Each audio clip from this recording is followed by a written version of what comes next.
మురళి గారు ఏం చెప్తారు ఈ జన ప్రవాహం గురించి?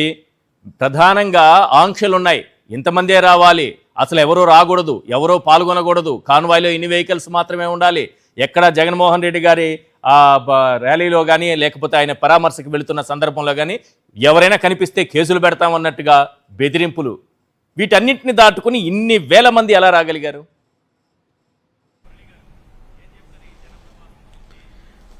రాష్ట్రంలో ఇప్పుడు జరుగుతున్నటువంటి విషయాలు మీరు ఒక్కసారి పరిశీలన చేయండి సార్. అంటే ప్రభుత్వం ఏం చేయాలో అది చేయడం లేదు, ఏమి చేయకూడదు అది చేస్తుంది. ముద్రగడ పద్మనాభం గారు మరణిస్తే వారేమో ప్రోటోకాల్ వద్దు, మాకు స్టేట్ ఆనర్ వద్దంటేనేమో పోలీసు వాళ్ళు అక్కడికి వెళ్ళి తోరలు ఉత్తా ఉంటారు ఒక చోట. ఇక్కడ సిదిరి అప్పలరాజు గారు అన్యాయమైన కేసులో ఇరికించబడ్డాడనేది జగద్విదితం. అవును, ఎందుకంటే సార్ అది అవతల వ్యక్తి ఏ పార్టీకి చెందిన వ్యక్తి, అది రోడ్డు మీద జరిగినటువంటి యాక్సిడెంట్, అతను లో ప్రొఫైల్లో ఉన్న ఒక సామాన్య ఓటర్ లాంటి ప్రమాదవశాత్తు జరిగింది. వెంటనే వారు ప్రతిస్పందించారు, వెంటనే 108కి ఫోన్ చేయటం, అతను కాపాడాలనే ప్రయత్నం చేస్తే ఆ కేసు ప్రస్తుత రెడ్ బుక్ రాజ్యాంగంలో ఉన్న సెక్షన్ ప్రకారంగా ప్రముఖ మాజీ మంత్రి అయినటువంటి సిదిరి అప్పలరాజు గారి మీద హత్య కేసుగా బనాయించారు. ఇక్కడ హత్య కేసులో ఇరుక్కున్న మా మంత్రి గారిని మేము పరామర్శిస్తామా అంటే పోలీసు వారిని పెట్టి ఇక్కడ ఆంక్షలు పెట్టారు. అక్కడేమో అడగని గౌరవం ఇస్తామంటారు, ఇక్కడేమో లా అండ్ ఆర్డర్కి సంబంధించి ఏదైతే ట్రాఫిక్ కంట్రోల్ చేయాలో, ప్రజానీకం ఎక్కువగా ఉన్నప్పుడు, సమూహాలు ఉన్నప్పుడు యాక్సిడెంట్లు జరగకోకుండా, ఇబ్బందులు లేకుండా ప్రజలకి జనరల్ లా అండ్ ఆర్డర్ కాపాడటానికి ఉండవలసిన పోలీసులేమో రెస్ట్రిక్షన్స్ పెట్టి జగన్మోహన్ రెడ్డి గారి పర్యటన ఆపాలని ప్రయత్నం చేస్తున్నారు. అంటే రేషనాలిటీ చూడండి. మళ్ళీ అక్కడ ముద్రగడ పద్మనాభం గారికి అక్కడ ప్రోటోకాల్ స్టేట్ హానర్ ఇస్తా ఉన్న వ్యక్తులు ఇక్కడ మళ్ళీ గుంటూరులో ఏదో బోండావమ్మ గారు వచ్చారని మళ్ళీ ఆరి మీద చర్యలు. అంటే నేననేది ఎందుకు చెప్తున్నానంటే ఇవన్నీ ఒకదానికొకటి సాపత్యం లేవు. అంటే ఎక్కడి చట్టాలు అక్కడే, ఎక్కడి రెడ్ బుక్ రాజ్యాంగాలు అక్కడే అమలు చేసే పరిస్థితి. సరే, నేననేది ఏంటంటే అండి, అది ప్యూర్గా యాక్సిడెంట్ కేసు. ఏదైనా రెండు పక్షాల మధ్య, రెండు పార్టీల మధ్య, రెండు నాయకుల మధ్య ఇలాంటి యాక్సిడెంట్ ఏదైనా జరిగితే అది హత్య అనుకోవటానికి ఆస్కారం ఉంటుంది. సామాన్యుడి మీద జరిగినటువంటి యాక్సిడెంట్లుగా జరిగినటువంటి విషయంలో వారు ప్రతిస్పందించారు. సిదిరి అప్పలరాజు గారు ప్రతిస్పందించి కాపాడడానికి ప్రయత్నం చేశారు. యాక్సిడెంట్ కేసుని హత్య కేసుగా మలిచారు.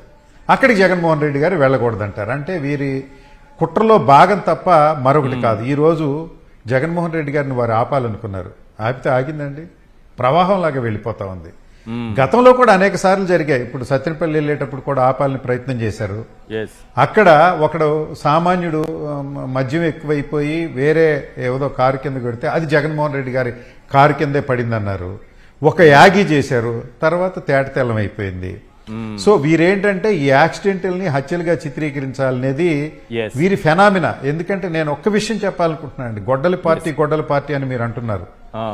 100కి 100 పాళ్లు 1978లో రాజకీయాల్లోకి వచ్చినటువంటి రాజశేఖర్ రెడ్డి గారి తర్వాత తరం, ముందు తరం కడప జిల్లాలో, రాయలసీమలో, ఆంధ్ర రాష్ట్రంలో ఎలా ఉందో మీకు తెలుసు.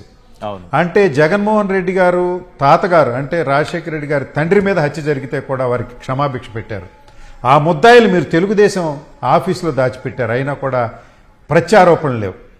మరి పరిటాల రవి గారి హత్య జరిగినప్పుడు జగన్మోహన్ రెడ్డి గారి మీద ఆరోపణలు వస్తే సిబిఐ దర్యాప్తుకి ఇచ్చారు రాజశేఖర రెడ్డి గారు, అప్పుడు అసెంబ్లీ సాక్షిగా. వారు నిర్దోషిగా నిరూపితమైనటువంటి విషయాలు.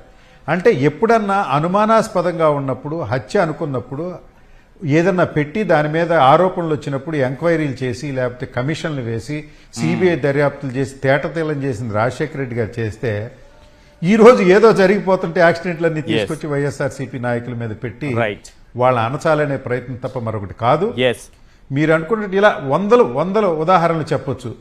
గతంలో చంద్రబాబు నాయుడు గారు ముద్దాయిలను పరామర్శించిన సంఘటనలు అనేక, అక్కడ దాకా ఎందుకంటే ముద్దాయిగా ఉన్నటువంటి చంద్రబాబు నాయుడు గారిని జైల్లో పెడితే పవన్ కళ్యాణ్ గారు వెళ్ళి రోడ్ల మీద అడ్డం పడుకుని చేసినటువంటి యాగి మీ అందరికీ తెలుసు. మళ్ళీ కొల్లు రవీంద్ర గారి విషయంలో కూడా మీకు తెలుసు ఏం జరిగిందో. వారు హత్య కేసులో ముద్దాయిగా ఉంటే వీరు పరామర్శకి వెళ్ళారు. వీరే కాదు, అచ్చెన్నాయుడు గారు వెళ్ళారు, పయ్యావుల కేసు గారు వెళ్ళారు. అందువల్ల ఇదంతా మసిపూసి మారేడుకాయ. మీకు ఒక్కటేనండి, అక్కడ ప్రజలు అది హత్యని నమ్మితే జగన్మోహన్ రెడ్డి గారి పర్యటన ఈ రోజు జరగకూడదు అక్కడ సరిగ్గా. ఎందుకంటే ప్రజానీకం రాకూడదు. ప్రజలు నమ్మలేదు. అది సిదిరి అప్పలరాజు మీద పెట్టినటువంటి అక్రమ కేసు కనుక నమ్మారు కనుక రైట్. జగన్మోహన్ రెడ్డి గారు ధర్మం పక్షాన్ని నిలబడి అక్కడ పర్యటిస్తున్నారు, వారి కుటుంబాన్ని ఓదారుస్తున్నారు కనుక రైట్. ప్రజలు అక్కడ ఉన్నటువంటి ఓటర్ల భావోద్వేగంతో ఈ రోజున అంత బ్రహ్మాండంగా జరగడానికి కారణమైంది. కానీ అది పరామర్శ యాత్రలాగా లేదు. జగన్మోహన్ రెడ్డి గారు ఏది ఎన్నికల్లో గెలిచి విజయవంతమైన యాత్రలాగా కనిపిస్తా ఉందంటే అన్యాయాన్ని ఎదిరించడానికి ప్రజానీకం కార్యోన్ముఖులై రోడ్ల మీదకి వచ్చినట్టు కనిపిస్తా ఉంది. మీకు తెలుసు ఆ విషయం. ఈ రోజు Yes, పోలీసులు sir. ఎన్ని రెస్ట్రిక్షన్స్ పెట్టినప్పటికీ కూడా పొలాలకు అడ్డంబడి ప్రజలు అనేక రకాలుగా వచ్చినటువంటి, ఇలా చెప్పుకుంటూ పోతే అనేక రకమైనటువంటి మీరు అసలు రాయలసీమలో కల్చర్ అంతా తెలుగుదేశంలో ఉన్నది కదండి. పరిటాల రవానండి, లేకుంటే బాంబులు శివారెడ్డి, జమ్మలమడుగు శివారెడ్డి అనండి, ఇలాంటి వాళ్ళందరూ రామ్ సుబ్బారెడ్డి, ఇలాంటి వాళ్ళ వల్లే లా అండ్ ఆర్డర్లు చెన్ని. కానీ రాజశేఖర రెడ్డి గారు వచ్చిన తర్వాత వారనే గొడ్డలి పార్టీ అంటున్నారు చూడు, ఏమి లేవు, సంఘటనలే లేవు. నిన్నగాక మొన్న వివేకానంద రెడ్డి గారి హత్య కేసులో సిబిఐ దర్యాప్తు ఏం చెప్పిందండి, కోర్టు ఏమంది? సో జగన్మోహన్ రెడ్డి గారి హయాంలో లా అండ్ ఆర్డర్ పర్ఫెక్ట్ గా ఉంది. Yes sir. వారిని అపప్రద చేయటానికి, అపవాదులు చేయటానికి తప్ప ఈ రోజు క్రియేటెడ్ మురళి గారు ఆర్గనైజ్డ్ క్రియేటెడ్ కేసెస్ తప్పించి క్రైమ్ కూడా లేదు. క్రైమ్ లేకుండానే కేసులు వచ్చే పరిస్థితి ఉంది. Right sir. దాన్ని ప్రజలందరూ గమనిస్తా ఉన్నారండి. ఇది అంత తేలిగ్గా పోయే విషయం కాదు. ప్రజలందరూ దీన్ని గమనిస్తా ఉన్నారు. సరైన సమయంలో సమాధానం చెప్పడానికి ప్రజానీకం సిద్ధంగా ఉందని నా రైట్. అభిప్రాయం.